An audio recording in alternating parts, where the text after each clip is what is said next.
सभी साथियों का अपने और आपके YouTube चैनल लर्न विद दीप पर आप सभी का हार्दिक स्वागत और अभिनंदन है।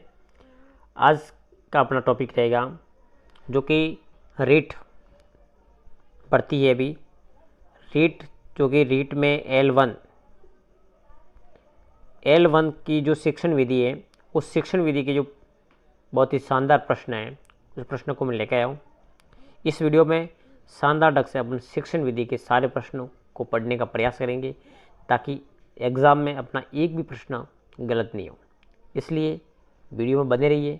वीडियो अच्छा लगे तो अधिक से अधिक अपने साथियों को ज़रूर शेयर करें, क्योंकि ये रीट के लिए बहुत ही कारगर वीडियो साबित होने वाला है। इसलिए अधिक से अधिक अपने दोस्तों को इस वीडियो को ज़रूर शेयर करें। साथ में छोटा सा निवेदन करूँगा, चैनल पर पहली बार विजिट कर रहे हो तो चैनल को सब्सक्राइब करें, साथ में वीडियो को लाइक करें, शेयर करें। लीजिए अपन बिना देरी करते वीडियो को स्टार्ट करते हैं। पहला प्रश्न बनता है अपना, देखो शिक्षण विधि कौन कौन सी है। तो देखो इसमें भाषा शिक्षण विधि, भाषा शिक्षण के उपागम और भाषा के दक्षता का विकास, ये तीन टॉपिक है आपके रीट L1 में। बहुत ही शानदार ढंग से प्रश्नों करवाया गया है। लीजिए अपन देखकर देखते हैं। प्रश्न पहला बनता है, पहला प्रश्न है, बेसिक शिक्षा प्रणाली में भाषा की शिक्षा निम्नलिखित में से किस माध्यम से दी जाती है। ये रीट 2022 में प्रश्न पूछा गया है। केवल किताबी ज्ञान से, सामाजिक पर्यावरण से, प्राकृतिक सूचक, लेखा चित्र से, इनमें से कोई नहीं।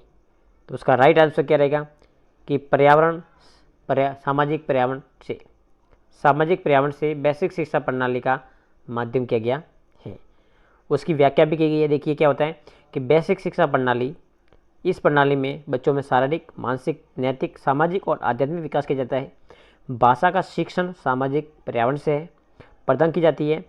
इसमें बच्चों को मात्रात्मक भाषा का ज्ञान करवाना चाहिए। जो 1 से 5 क्लास के जो बच्चे हैं, 1 से 5 के कक्षा के जो बच्चे हैं, उन बच्चों को मात्रात्मक भाषा में, अपनी मातृभाषा में उसको अध्ययन करवाना चाहिए। अगर मातृभाषा में अपन अध्ययन करवाएंगे तो वो बेहतर तरीके से वो उस जो भी टॉपिक होगा, कंटेंट होगा, उसको समझ पाएगा। दूसरा प्रश्न देखिए, भाषा शिक्षण के संदर्भ में व्यक्तित्व अनुदेशन प्रणाली की क्या सीमा है। ये रीट 2022 में ये भी प्रश्न पूछा गया है, L1। देखिए इसमें क्या है, इसमें विद्यार्थी को भाषा तत्वों का ज्ञान प्रभावी रूप से कराया गया जा सकता है। इसमें विद्यार्थी की भाषाई कौशल में दक्ष किया जा सकता है। इसमें व्यक्तित्व परीक्षण पर अधिक बल दिया जाता है। यह शिक्षण प्रणाली अधिक विद्यार्थियों वाली बड़ी कक्षा के अध्यापन के लिए उपयोगी नहीं है। तो उसका राइट आंसर क्या है, उपयोगी नहीं है। यह शिक्षण जो प्रणाली है, अधिक जो विद्यार्थी जो बड़ी कक्षा वाले होते हैं उनके लिए उपयोगी नहीं है। तो ये किसके लिए, जो व्यक्तित्व अनुदेशन प्रणाली है वो केवल 1 से 5 कक्षा के बच्चों के लिए है।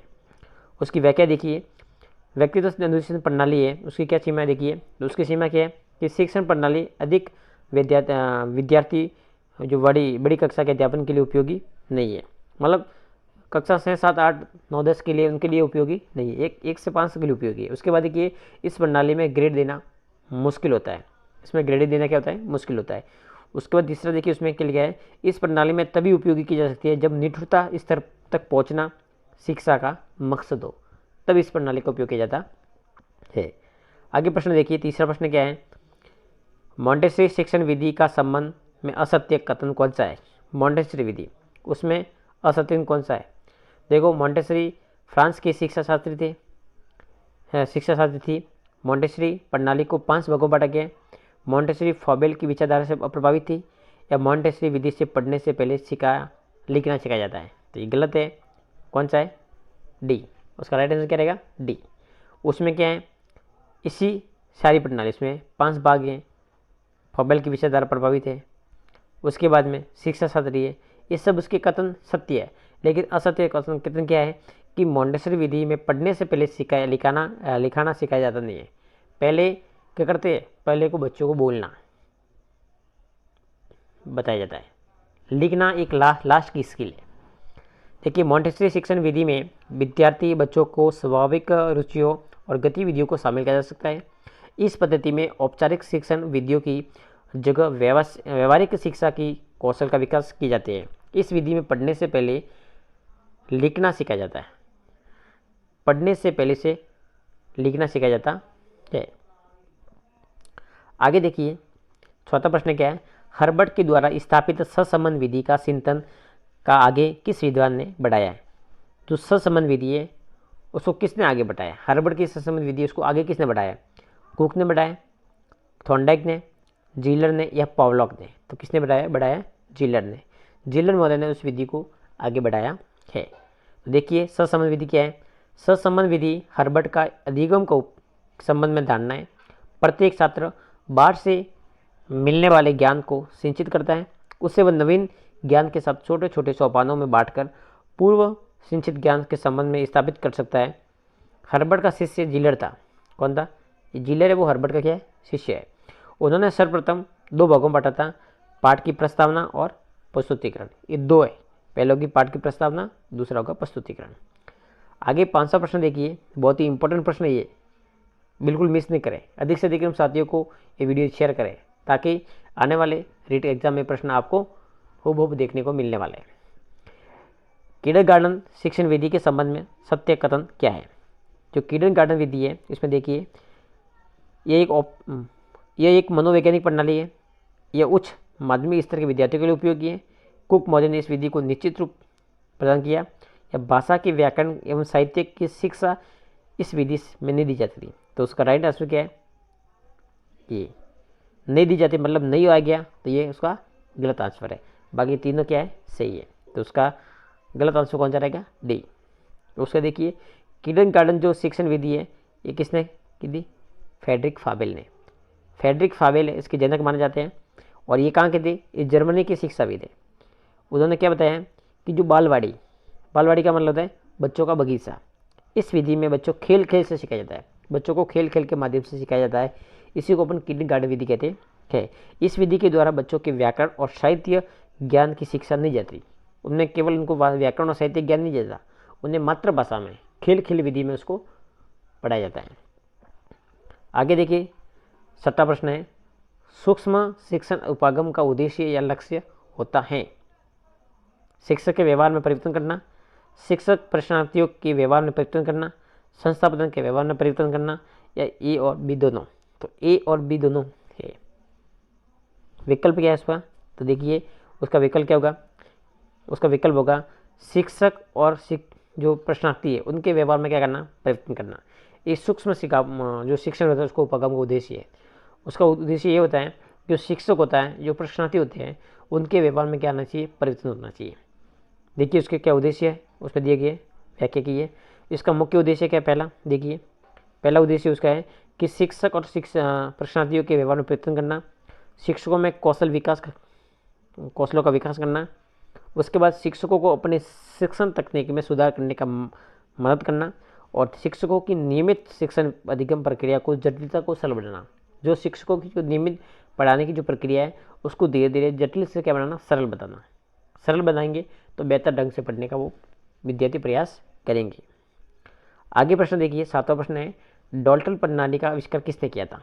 ये 2022 रीट में आया हुआ है। L2 का प्रश्न है। देखिए डाल्टन प्रणाली का आविष्कार किसने किया था, किलपैट्रिक ने, डाल्टन ने, मॉन्टेसरी ने या पार्कहर्स्ट ने। तो किसने किया था, ये पार्कहर्स्ट ने। डाल्टन प्रणाली किसकी है, तो ये पार्कहर्स्ट की है। तो देखिए डाल्टन प्रणाली क्या है, एक ऐसी शैक्षिक पद्धति है जिसमें छात्र अपनी गति से काम करते हैं। छात्र क्या करते हैं, उसमें गति से काम करते हैं और व्याख्या होने पर शिक्षक में मदद करते हैं। आवश्यकता होने पर शिक्षक की क्या लेते हैं, मदद लेते हैं शिक्षक। इसमें औपचारिक निर्देश नहीं होता है। डाल्टन प्रणाली का जो अगर आविष्कार किया था वो किसने किया था, हेलन पार्कहर्स्ट ने किया था। किसने किया था, हेलन पार्कहर्स्ट ने किया था। आगे प्रश्न देखिए 8वां, ब्लूम उपागम के अनुसार शिक्षा की त्रिपदी प्रक्रिया में सम्मिलित पद है। शिक्षा की कौन सी पद्धति, त्रिपदी। इसमें सामान्यीकरण, व्यवहारिक उपयोग, प्रस्तुतिकरण या व्यवहार में परिवर्तन। उसमें क्या है, व्यवहार में परिवर्तन। जो ये ब्लूम का उपागम है, किसका है, ब्लूम का उपागम है। ब्लूम उपागम के अनुसार शिक्षा के त्रिपदी प्रक्रिया में शैक्षणिक शिक्षण, उद्देश्य की जटिलता और विशेषता के स्तरों को वर्गीकृत किया है। किसमें किया है, शिक्षण जो शैक्षिक शिक्षण होता है उसमें उद्देश्यों की जो जटिलता होती है, विशेषता होती है, उसके अनुसार उसने वर्गीकृत किया है। आगे प्रश्न देखिए, देखो डायग्राम के माध्यम से देख लेंगे। शिक्षण के उद्देश्य, शिक्षण के उद्देश्य, शिक्षण सीखने के अनुभव। एक तो शिक्षण के क्या उद्देश्य है, एक सीखने के क्या अनुभव है, और व्यवहार में क्या परिवर्तन है। ये तीन ब्लूम के उपागम है। किसके उपागम है? ब्लूम के उपागम है। आगे प्रश्न देखिए, 9वां प्रश्न है, वेनेटिका शिक्षण पद्धति के बारे में सही कथन है। वेनेटिका है, उस वेनेटिका जो शिक्षण पद्धति है उसमें सही कथन क्या देखिए। 2022 में पूछा गया प्रश्न है। इस पद्धति का उपयोग कॉल्टन वाशबर्न ने किया। इसका नामांकन अमेरिका के वेनेटिका शहर में उपयोग होने से हुआ। इस पद्धति का प्राथमिक स्तर पर उपयोग की जाती है 1 से 5। यह उपयोग में सभी कथन, तो सभी कथन उसके सही है। मतलब ये उसका आविष्कार किसके किया था? ये वाशबर्न ने किया था। ये अमेरिका के वेनेटिका शहर में उसका प्रयोग किया था। और 1 से 5 जो कक्षा है उनके लिए उपयोगी है शिक्षण प्रणाली। वेनेटिका शिक्षण पद्धति, इस पद्धति को प्राथमिक स्तर का प्रयोग, जो प्राथमिक स्तर है उस प्राथमिक स्तर पर उसको जोड़ दिया गया है। इसका प्रयोग जो कार्लटन है, वाशबर्न ने अमेरिका के जो वेनेटिका जो शहर था उसमें उसका प्रयोग किया था।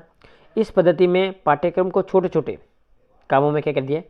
बांटा गया है। छोटे छोटे टुकड़ों में पाठ्यक्रम को बांटा गया है ताकि बेहतर ढंग से आराम से विद्यार्थी पढ़ पाए। इसमें छात्र अपनी गति से सीखता है और श्रव्य परीक्षा लेता है।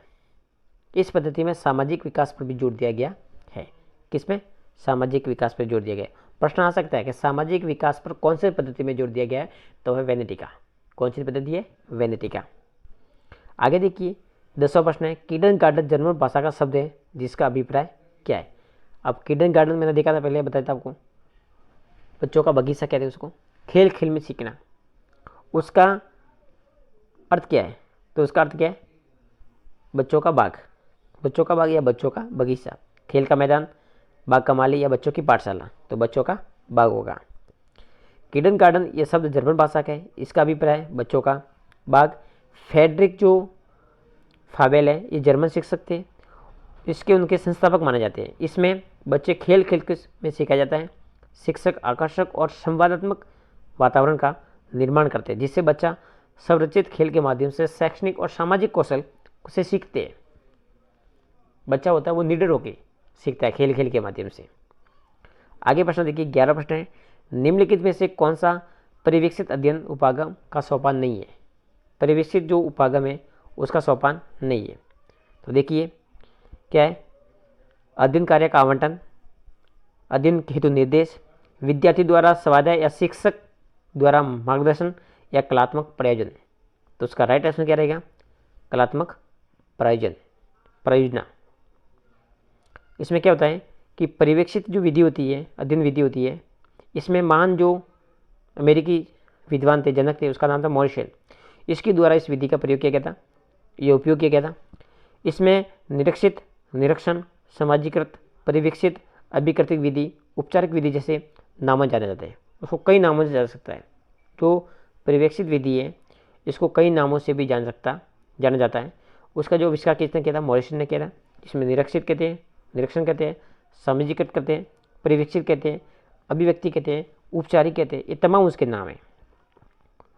उसके बाद में देखिए जो बाइंडिंग और बाइंडिंग मेज या दरारों के चारों ओर बैठे हुए कार्य समूह या कक्षा के शिष्यों का शिक्षक के द्वारा परिवेक्षित करना ही परिवेक्षित अध्ययन कहलाता है।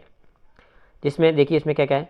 परिवेक्षित अध्ययन विधि के सोपान व पद, उनके 56 पद भी होते हैं। अध्ययन के कार्य का आवंटन होता है, अध्ययन निर्देश होता है, विद्यार्थी द्वारा स्वाध्याय या शिक्षक का परिवेक्षण होता है, या पुनरावृत्ति या आवर्ती प्रश्न या श्याम पटसार, इसका भी उपयोग किया जाता है। परिवेक्षण में इसका भी उपयोग करते हैं। परिवेक्षण का मतलब सुपरविजन, एक तरह क्या होता है? सुपरविजन। आगे प्रश्न देखिए 12वां, अभिलिखित अनुदेशन विधि का सिद्धांत है।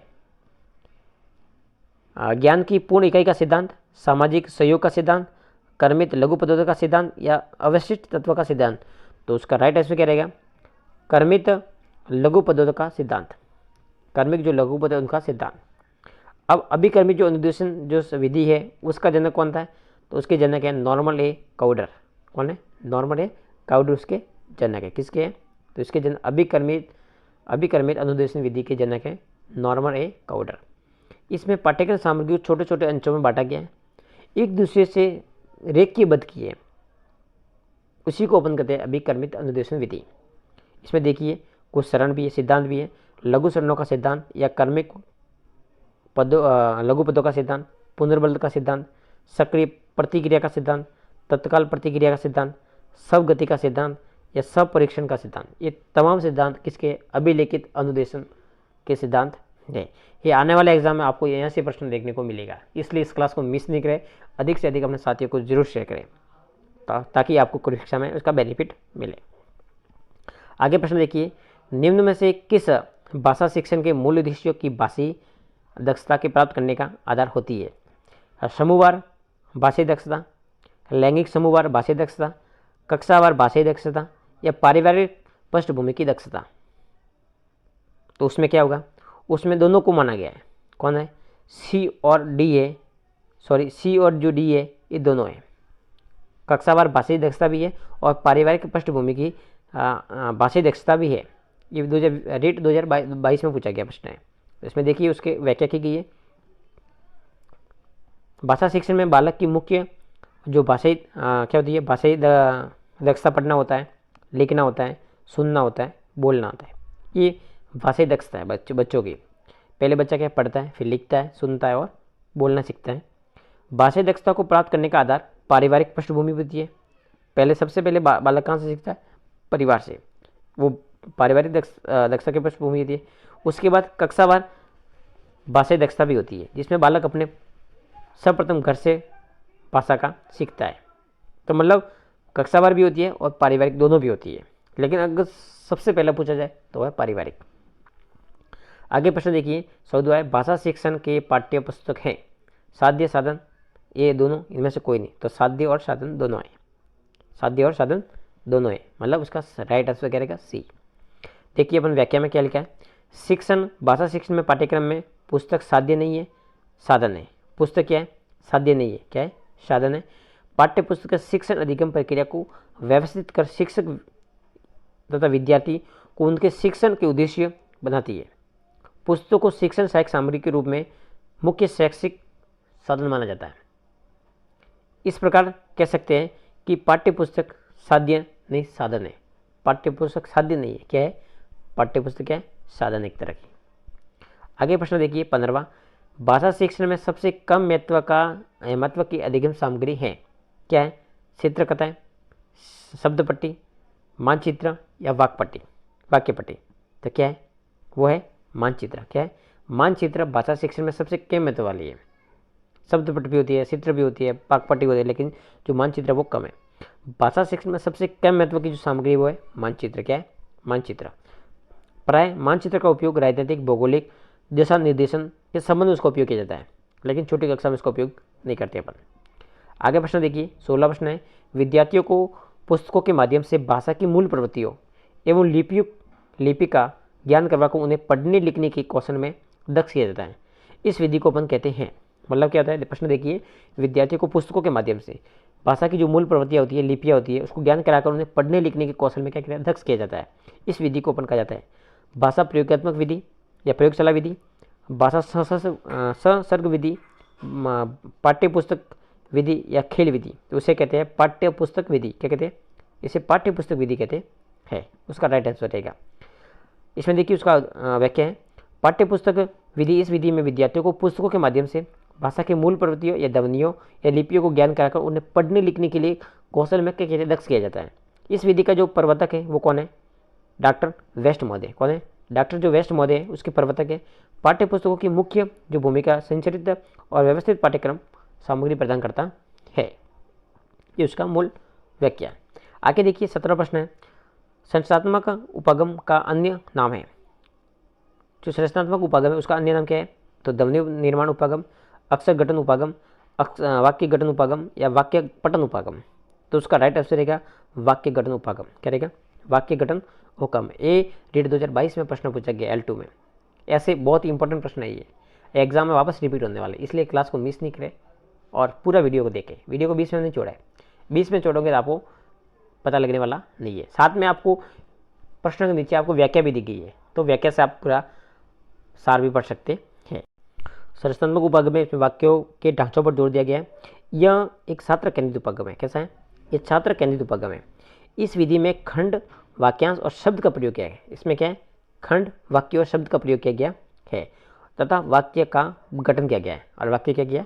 गठन किया गया है, इसलिए वाक्य गठन उपागम भी है।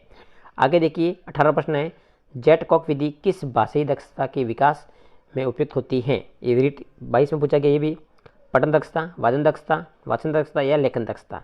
तो उसका राइट आंसर क्या रहेगा? उसका राइट आंसर रहेगा,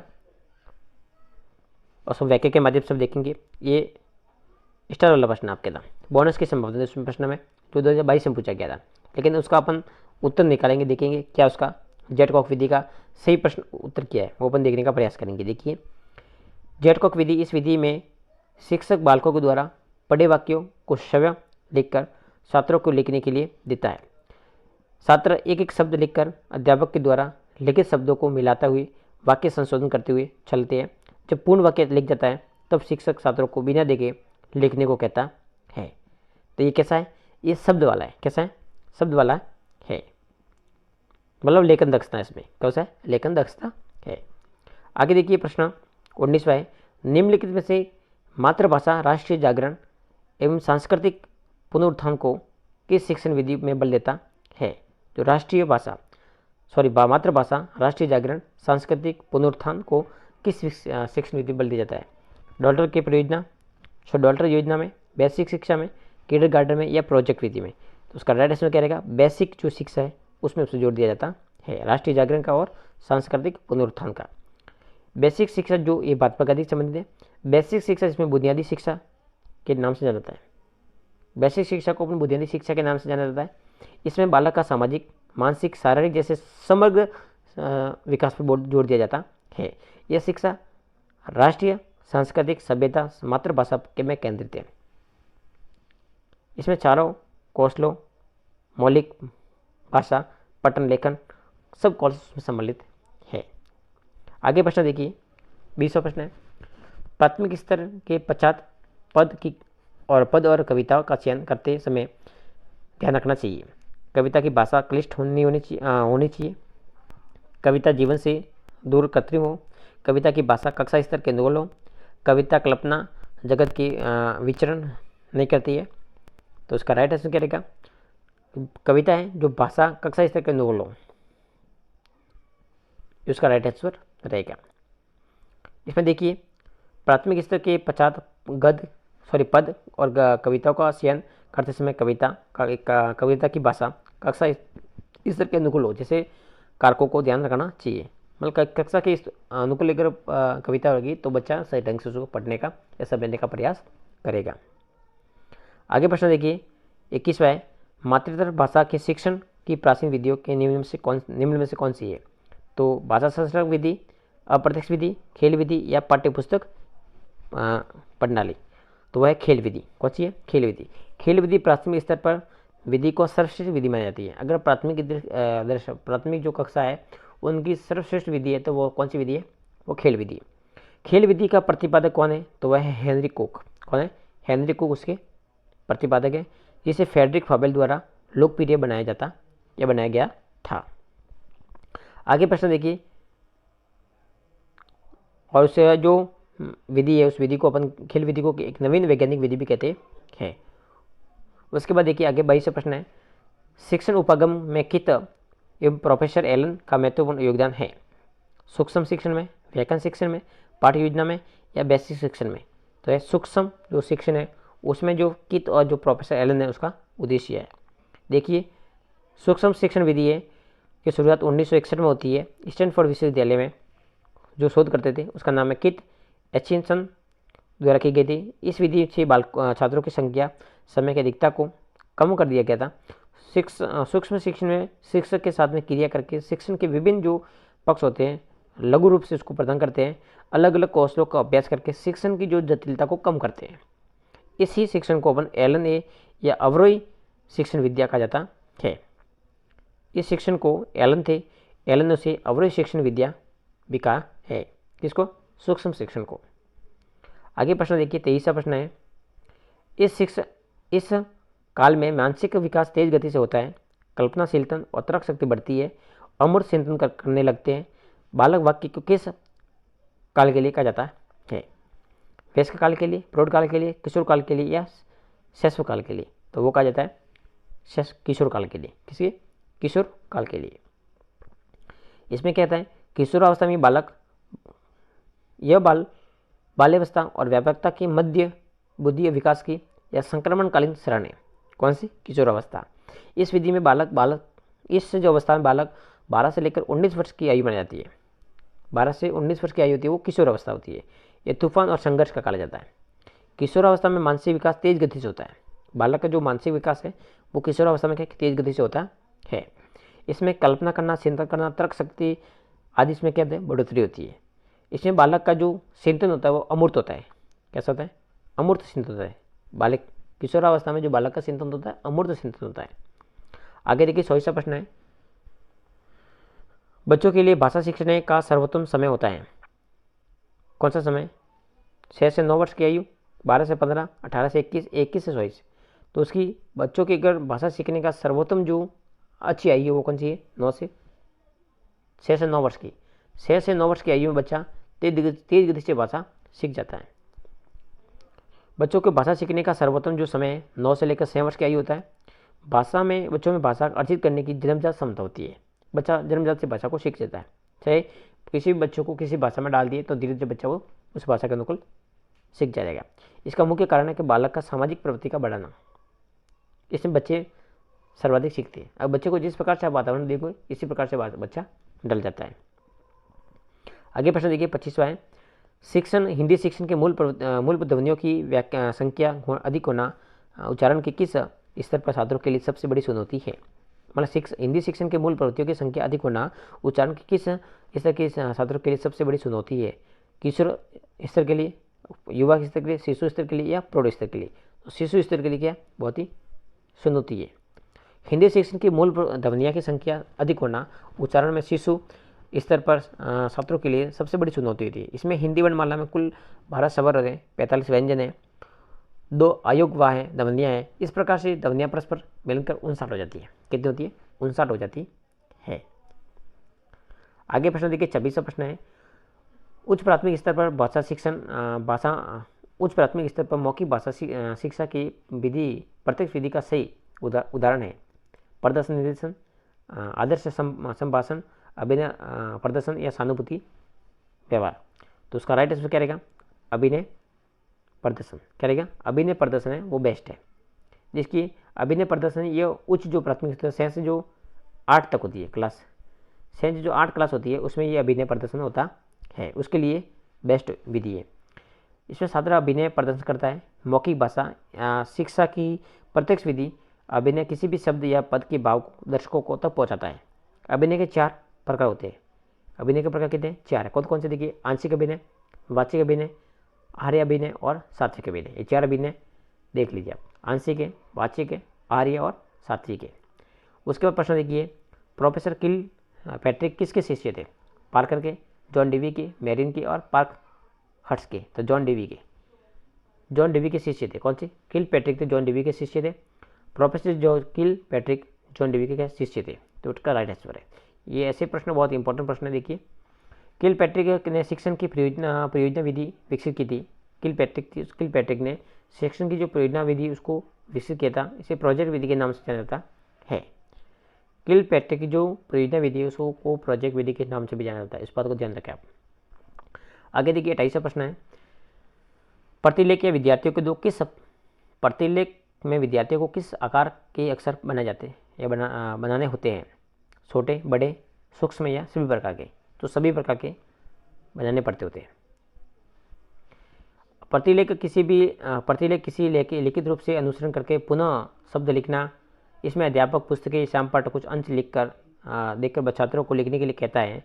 तो ये अक्सर किसी भी आकार में बना सकते हैं। आगे प्रश्न देखिए 29वां प्रश्न है, मौखिक भाषा शिक्षण की प्रत्यक्ष विधि में से कौन सी विधि नहीं आती है? भाषण, वार्तालाप, अभिनय या गद्य शिक्षण? तो गद्य शिक्षण वो इसमें आती नहीं है।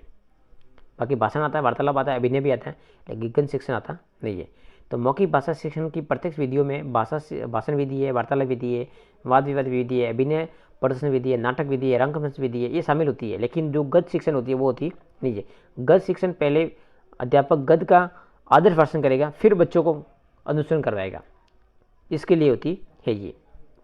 उसके बाद देखिए तीसरा प्रश्न है, राष्ट्रपिता महात्मा गांधी द्वारा परिवर्तित बेसिक शिक्षा का एक प्रमुख सिद्धांत है व्यक्तिगत विभिन्नता पर बल देना, कक्षा के स्थान पर प्रयोगशाला पर शिक्षा देना, मातृभाषा के माध्यम से शिक्षा का उत्पादन करवाना या खेल के माध्यम से शिक्षा देना। तो सबसे बेस्ट है वो मातृभाषा में, और मातृभाषा में शिक्षा ज्ञान कराओगे तो वो बेस्ट रहेगा। बेसिक शिक्षा का संप्रत्यय महात्मा गांधी के द्वारा दिया गया है। गांधी जी के अनुसार बुनियादी शिक्षा का जो आधार था वो भारतीय संस्कृति है, प्रत्येक बच्चे को सभी क्षेत्रों में दी जानी चाहिए। मातृभाषा के माध्यम से शिक्षा प्रदान करके बच्चे का मानसिक, शारीरिक, सांस्कृतिक, आर्थिक विकास किया जा सकता है। एक व्यवहार आचरण आधारित शिक्षा है। आगे प्रश्न देखिए, 31वां प्रश्न है, ध्वनि शब्द या वाक्य रचना का ज्ञान देना हिंदी शिक्षण का कौन सा उद्देश्य है? कौशलात्मक उद्देश्य, सृजनात्मक उद्देश्य, रचनात्मक उद्देश्य या ज्ञानात्मक उद्देश्य? तो वो उद्देश्य ज्ञानात्मक। कौन सा उद्देश्य? ज्ञानात्मक उद्देश्य। ध्वनि शब्द या वाक्य रचना देना ये हिंदी शिक्षण का ज्ञानात्मक उद्देश्य है। हिंदी शब्द वाक्य रचना ज्ञान देना हिंदी शिक्षण का ज्ञानात्मक उद्देश्य है। ज्ञानात्मक उद्देश्य का उद्देश्य में क्या होता है? सुनना होता है, बोलना होता है, पढ़ना होता है, लिखना होता है, सीखना होता है, ये सभी ज्ञानात्मक उद्देश्य के अंतर्गत आते हैं। इसमें व्यवहारिक व्याकरण का ज्ञान, भाषा प्रयोग आदि सम्मिलित होते हैं। आगे प्रश्न, लास्ट प्रश्न देखिए, शिक्षकों को बालक की रुचि का सदैव ध्यान रखना चाहिए। जब बालक अपनी रुचि पढ़ने की ओर नहीं हो उसे नहीं पढ़ाना चाहिए। इसमें बालकों के विचारों में बाधा पहुँचती है। पाठ पढ़ाने से पूर्व पाठ के में बच्चों की रुचि पैदा करनी चाहिए। भाषाई कौशल किसका है? स्टीवेंस का है, कॉल हटन का है, हर्बर्ट का या ड्यूवी का है? तो इसका है हर्बर्ट का है। हर्बर्ट कहते हैं कि कोई भी पाठ पढ़ाते हो तो पाठ पढ़ाने से पहले शिक्षक को इस बच्चों के पाठ के प्रति क्या एक रुचि पैदा करनी चाहिए, ताकि बच्चा पाठ के प्रति रुचि एक केंद्रित हो जाए, ताकि अच्छे ढंग से उसको समझ सके।